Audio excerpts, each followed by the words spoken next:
From extreme poverty to legend, the laws Napoleon Hill followed to win. Have you ever felt like you were born for something greater? But when you look around, everything seems to say otherwise.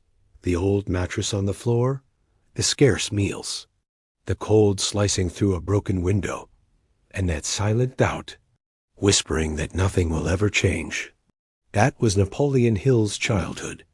And yet, he believed in the unseen, in the impossible, in the divine spark that lives within every human being, even the poorest, the most forgotten.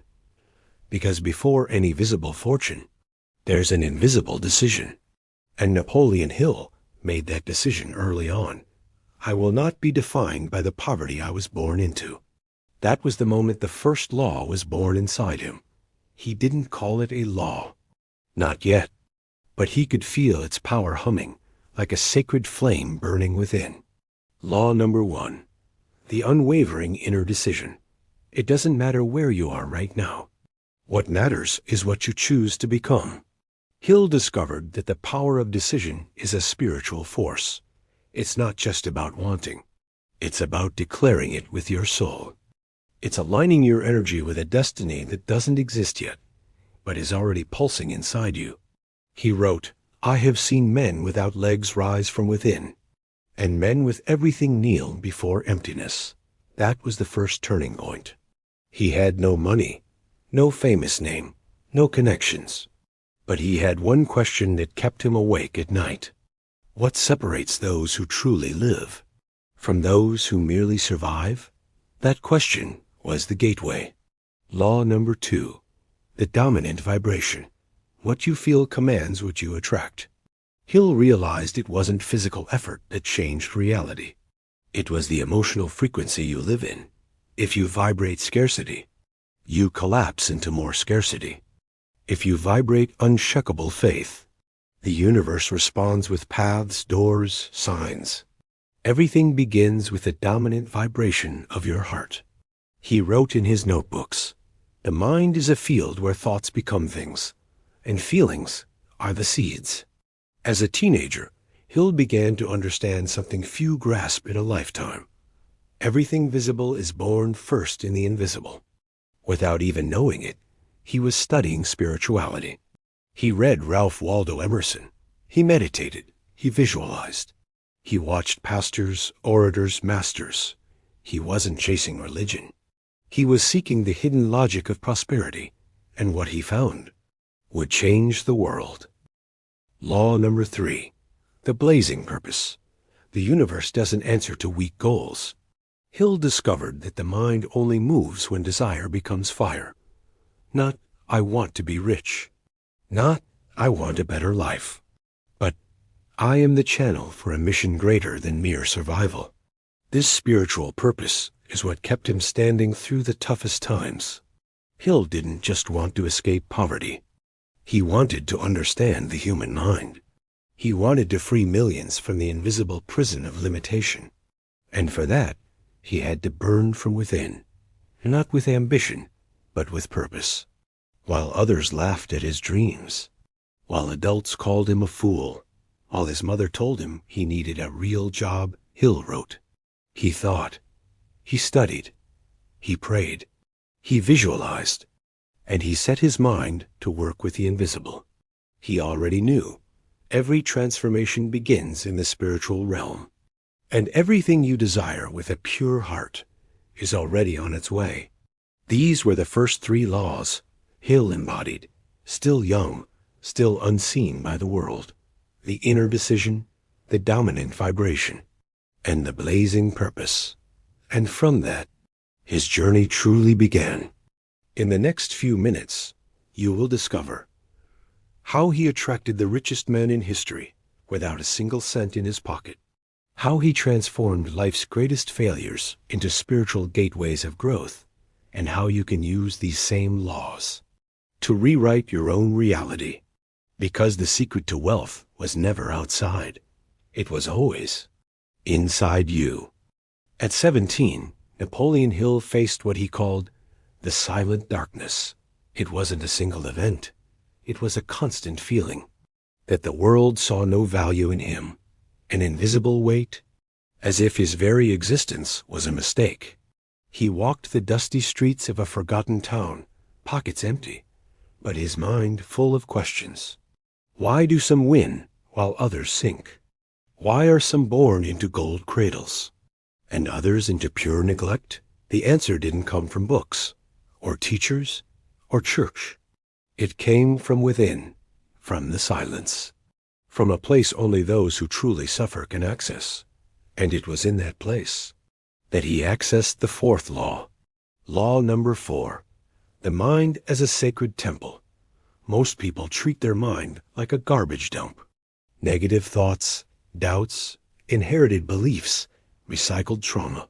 But Hill understood early on, the mind must be consecrated. If the body is the temple of the spirit, then the mind is the altar of creation. He wrote, "Nothing can flourish on a contaminated altar. Cleanse your mind with intention, or the universe will hear your prayers as noise." And how did he do it? He cut out conversations that dragged him down, avoided environments filled with gossip, fear, scarcity. Read obsessively authors who elevated his consciousness, wrote affirmations, practiced mental fasting, silenced the inner noise to hear what came from above. He knew if his mind was clean enough, it would become a channel for ideas, for opportunities, for synchronicities. But this cleansing came at a price, because with it came loneliness. And it was in this moment Hill felt abandonment. Friends drifting away, family criticism, the frustration of living for years in an internal world with no external validation. But instead of giving in, he understood. This pain was not punishment. It was preparation. Law number 5, the ritual of silence before, the leap. Every great master has walked through deserts, those moments when nothing seems to make sense. What the ancients called the dark night of the soul. Hill understood that before every great leap comes silence. Before the explosion comes the void. And in that void, those without purpose give up. But those with a true flame ignite even brighter. He wrote, "Silence is the ground where faith is tested. Whoever remains there has already conquered the world." While other young men chased quick jobs, parties, distractions, Hill sought clarity. While everyone looked for outside solutions, he dove deeper within himself. And in one of those dives came a vision. Not a mystical vision filled with lights and angels, but an idea so clear, so powerful, so vibrant. It felt like it came from another dimension. A mission to study the minds of the most successful men in history, identify their patterns, translate the invisible laws, and deliver them to the world. He didn't know how, he didn't know when, but he knew that this mission had chosen him. And with that flame burning bright, Hill took one of the boldest steps of his life. He wrote letters to businessmen, made calls, knocked on doors, faced rejection, humiliation, and silence. But he kept going until one answer changed everything. The name on the envelope? Andrew Carnegie, the richest man in the world at that time. What unfolds from this meeting is more than history. It's alchemy, spirituality put into action, destiny answering preparation. And that's what we'll reveal next. How the conversation between Hill and Carnegie planted the seed of the greatest success book ever written. The spiritual trials Hill had to overcome to earn Carnegie's trust. And how his unshakable faith became a magnet for wealth, connections, and timeless wisdom. But for now, hold this truth close. True wealth doesn't start with money. It starts with silence, with the decision to guard your mind, with the courage to step away from the world's noise, with faith that everything true begins invisible. And if you've made it this far, maybe you're hearing this call too. Maybe it's your time to quiet down, purify, and prepare your soul for the leap. Carnegie was a living legend. A man who rose from extreme poverty carrying wire coils in a factory, and built an empire that redefined America's history. A titan, but above all, a seeker. And that is why he paid attention to the letter of an unknown young man from the countryside, because he saw in it something few ever have: spiritual hunger and obsession with truth. The meeting happened on a cold autumn afternoon. Hill, nervous, sweaty hands. Carnegie, calm, like a man who already knew what was coming. They talked for hours about success, failure, wealth, spirituality, soul, mind, action. And then Carnegie asked a question, direct, unflinching, challenging. Would you be willing to dedicate the next 20 years of your life to studying the world's most successful men with no salary? No guarantees? Only the promise that if you fulfill your mission, the universe will reward you beyond what you can imagine? Hill froze. 20 years? No money? No promises? Any normal person would have backed down. But Hill was no ordinary man. He understood in that moment it wasn't Carnegie speaking. It was the universe testing his soul. And without hesitation, he said, yes. That answer was the seal of an invisible pact, the activation of a journey demanding more than intelligence. It demanded faith, resilience, total surrender. It was there he discovered law number 6. Law number 6. Decision the key that unlocks portals. Most people spend their lives postponing decisions, waiting for the perfect moment, hunting for guarantees. But the universe doesn't respond to doubt. It answers to clear, unwavering decision. Hill understood this truth. When you decide with your whole being, you activate invisible forces beyond your control. Carnegie once said, hesitation is the language of the weak. Firm decisions attract the right resources, ideas, and people. But the world only bows to those who know what they want and act before everything is perfectly in place. From that moment, Napoleon Hill was launched on a journey of extraordinary encounters. He sat face to face with over 500 of the most powerful men on earth. And it wasn't just about business. It was about mind, about faith, about the invisible forces holding up the visible world. He interviewed legends like Henry Ford, Thomas Edison, Alexander Graham Bell, Theodore Roosevelt, John D. Rockefeller, and dozens more who shaped the modern world. But before success could bloom, Hill would face his ultimate test. Imagine this. You pour everything you have into a dream for years. You work quietly, behind the scenes, without a paycheck, drowning in debt, facing criticism, doubted even by your own family. And still, you keep going, because deep down in your soul, you know you have a mission. Hill lived that reality for over a decade, without recognition, without reward, only with his faith to carry him forward. It was in that desert that he discovered the 7th law. Law number 7. Unwavering faith, the ultimate magnet. This isn't about religion. It's about vibration, about holding tight to a vision, even when everything around you is falling apart. Hill wrote down his goals. He visualized them every single day. He meditated in silence on the future he wanted to build. And he took action, even without proof. He understood this. True faith isn't the certainty of what you see. It's the certainty of what you feel deep in your spirit. Wealth doesn't come to the smartest people. It comes to the most certain. He wrote, and then the moment of harvest arrived. After 2 decades, Hill gathered everything he had learned, every interview, every pattern, every principle. And he created the book that would change millions of lives. Think and Grow Rich. But this book isn't just about money. It's about frequency. It's about purpose. It's about aligning mind, heart, and action.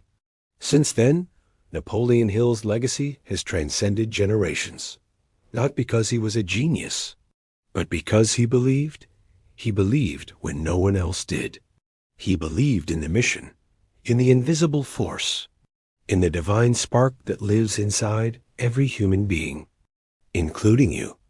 And now, it's your turn. You can choose to ignore this call, keep living on autopilot, waiting for a miracle to just fall into your lap. Or you can decide. You can protect your mind, seek clarity in the silence, and align yourself with your deepest purpose. Because true wealth doesn't start in your bank account. It starts in your soul. Napoleon Hill wasn't just an observer. He was a decoder. The mission Andrew Carnegie entrusted to him wasn't just to interview wealthy people. It was to uncover the invisible link that connected every single person who had built something great in this world. And that link wasn't a degree, wasn't inheritance, wasn't luck. It was a pattern of consciousness. Hill began watching with almost obsessive attention. Every gesture, every word, every habit of these titans. And the deeper he dug, the more shocking it became. They didn't think like the rest of the world. And more than that, they didn't feel like the rest of the world. Henry Ford, for example, wasn't the most polished or educated man. In fact, during a public interview, someone even called him ignorant. But Ford answered with an almost supernatural confidence. If I need to know something, I just push a button and call someone who does. Why would I waste my mind on useless information? Ford understood law number 1. Protect your mind. He knew his mental energy was sacred, not to be squandered on distractions. Then there was Thomas Edison, the inventor of the light bulb, almost mystical in his approach. He would spend hours alone, in silence, just feeling ideas. He slept little, meditated with his eyes wide open, and said, "The best ideas don't come from logic. They come from the space between thoughts." Edison lived by law number 2. Clarity comes from silence. Alexander Graham Bell, the man who gave us the telephone, openly spoke about a universal force guiding his inventions. He said that when he focused deeply, it was as if someone whispered instructions directly into his ear. He embodied law number 3. Intuition is the voice of infinity. And then Hill met Theodore Roosevelt, the former American president, and was deeply moved. Not by Roosevelt's imposing presence, but by his unwavering conviction. Roosevelt spoke like a man who had already won the battle, even before it began. It wasn't arrogance. It was vital energy expanding. He was the living embodiment of law number 4. Emotions shape destiny. Roosevelt said, "No battle is ever won on the battlefield. Every battle is first won ... inside the mind." Years later, Hill crossed paths with Andrew Carnegie again. By then, Hill had absorbed so much. But Carnegie challenged him once more. "You think you've cracked the secret of success, Hill? Not yet. You'll only truly understand it through failure." And that's exactly what happened. Hill began writing his first book on success. But nobody wanted to publish it. Editors laughed at him. He went bankrupt. Betrayed by partners. Spent months not knowing how he'd feed his own family. And there, in the deepest shadows, he unlocked what was missing.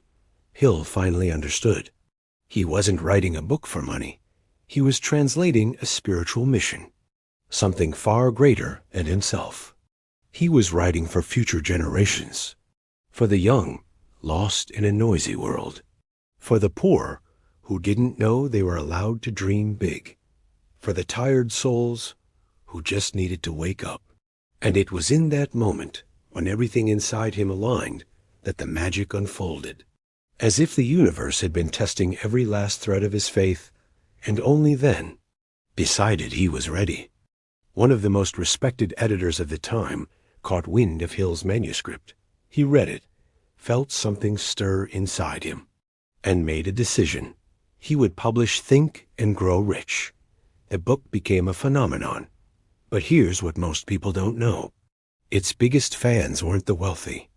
They were the seekers. People who understood that wealth isn't just about money.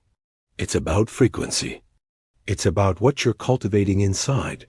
Real prosperity is a sacred alliance between the mind, the soul, and decisive action.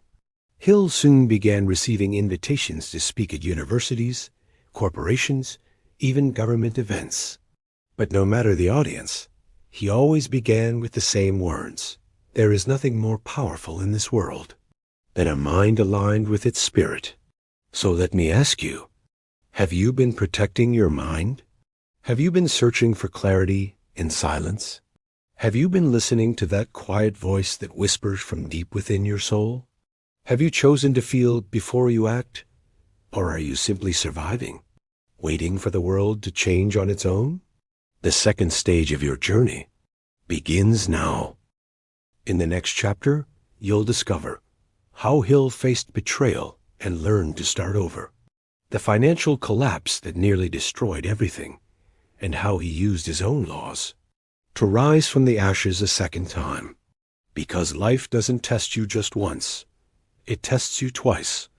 Napoleon Hill was shattered. The same man who'd been mentored by Carnegie, who had sat face to face with the greatest minds in modern history, was now broke, utterly broken, with nothing left to his name. The book was finished, but no one wanted it. Times had changed. The economy was crumbling. And publishers told him flat out, no one wants to hear about success when the world is falling apart. Still, Hill kept knocking, door to door, rewriting chapters, offering to speak for free. Nothing. It was as if life itself was mocking him. He, the man who had uncovered the secrets of success, couldn't find any success of his own. That's when the darkness began to swallow everything. Debt piled high. The fridge went empty. His confidence vanished. His marriage collapsed. And the question that echoed inside him night after night was simple and brutal. Was I a fool?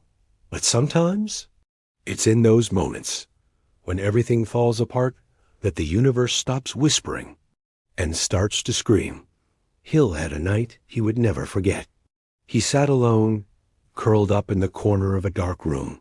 No lights, no money, no hope. And then something came through. Not a person, not a sound, but a presence. It wasn't from his mind. It came from somewhere deeper, from the soul. He didn't hear it with his ears. He heard it with his spirit. You forgot why you started, and in that sacred moment, the sixth law revealed itself in full force. The fall wasn't a mistake. It was a test. Life was asking him, do you still believe in this, even when everything is against you? Because if the answer was yes, then he'd be lifted to a higher level of awareness, a deeper sense of truth. Hill stood up, eyes still wet with tears, but something had returned, something he hadn't felt in weeks, conviction. The next day, Hill didn't go looking for publishers. He started small, giving free talks in parks, church basements, community halls. He didn't charge a cent. He spoke from the heart. He spoke with truth. And every word he spoke didn't just come from his intellect. It came from his soul. People started listening. Some were moved to tears. Others came back with friends. And like a spiritual domino effect, one night, after a small local gathering, a man approached him and said, you need to put this in a book, and I want to help fund it. He was a local businessman, and he became Hill's first real patron. With his support, Hill rewrote the material. But this time, it wasn't just technique. It was soul. And that's when the final version of Think and Grow Rich was born. When the book was finally published, it didn't just sell. It ignited something. Businessmen, homemakers, students, pastors, politicians, thousands began reading it, rereading it, living it. But what struck people the most wasn't the strategies, wasn't the quotes. It was something deeper. They all said the same thing. It's like this book was written just for me.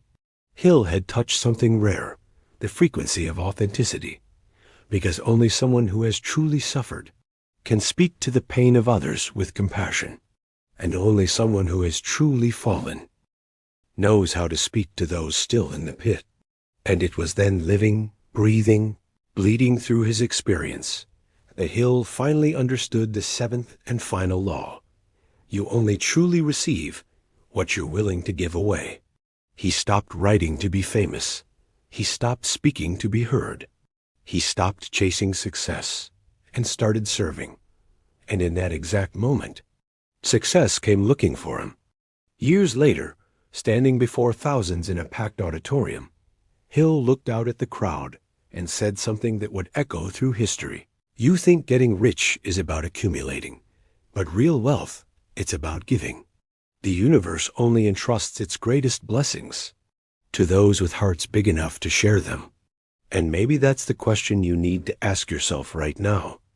Do you want to prosper, to prove something, or to transform something? Do you want to grow, to silence your critics, or to free those still trapped? Because in the end, life doesn't bend for those who shout. It reveals itself to those who align. And the success that lasts isn't the kind that dazzles the world. It's the kind that heals it. Think and Grow Rich wasn't just another self-help book.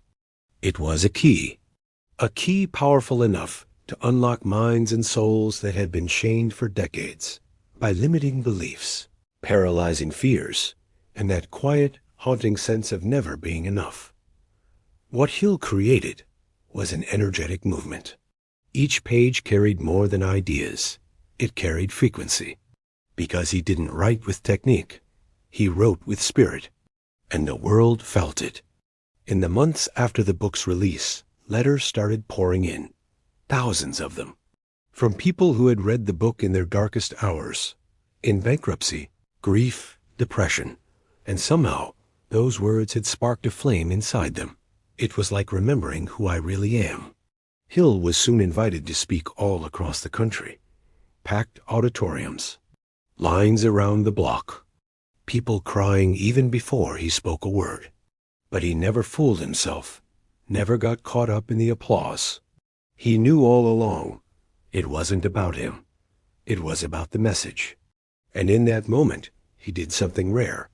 Instead of just repeating his success, Hill began to multiply its impact.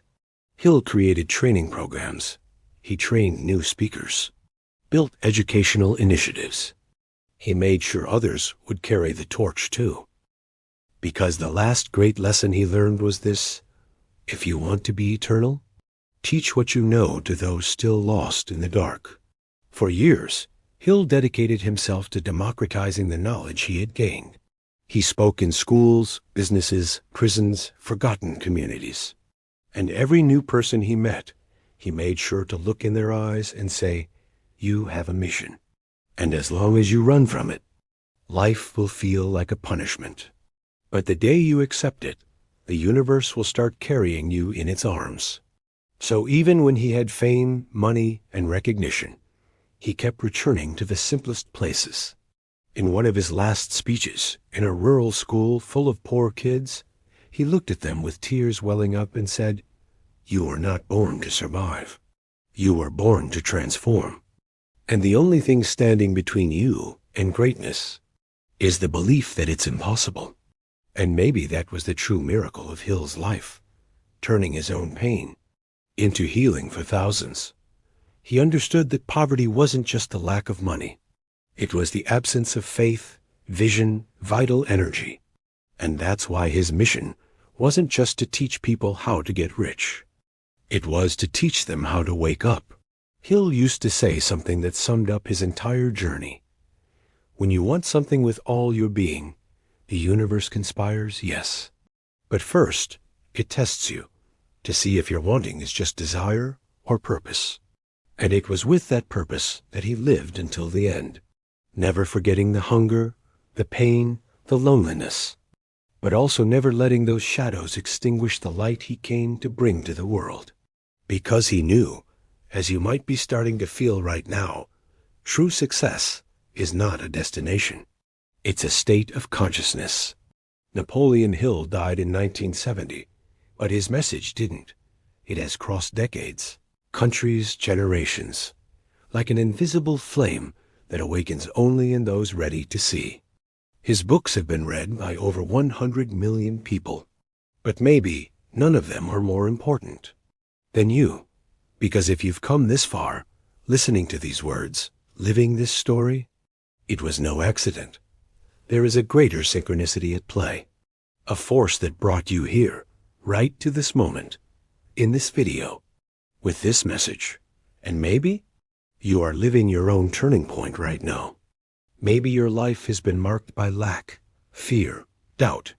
Maybe you've spent nights that felt endless, waiting for an answer. And maybe today, without even knowing exactly why, you're ready to break the cycle, ready to wake up, ready to start building your life from the inside out. Because what Napoleon Hill discovered, and what you might be starting to feel now, is that true prosperity doesn't begin in your wallet. It begins in your consciousness. You don't need luck. You don't need someone to come save you. You just need to remember who you are. You are the spark. You are the vision.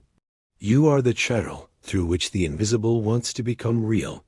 Poverty is not your identity. Lack is not your destiny. Doubt is not your essence. Those are just clouds, passing, old programs. And now it's time to deprogram.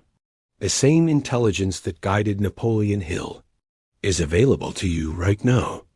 But it only moves when you take the first step. It only reveals itself when you decide, with every cell of your being, that it's time to stop surviving and start living your truth. You no longer have to search outside of yourself. You just need to align your thoughts with your mission, your energy with your purpose, your faith with your action. And when you do that, something magical will happen. The universe will start opening doors. The right people will show up. The ideas will land. The opportunities will arrive. Not because you were lucky, but because you woke up. So the question now is, will you keep waiting for the perfect moment? Or will you decide right now, at this moment, is it?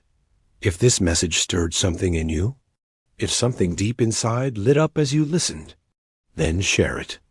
Not with just anyone, but with someone you know is also ready. Because when one soul awakens, it lights another. And that's how real transformation begins, one flame at a time, until the whole world starts to shine again. You were born to prosper. You were born to inspire. And your time has already begun.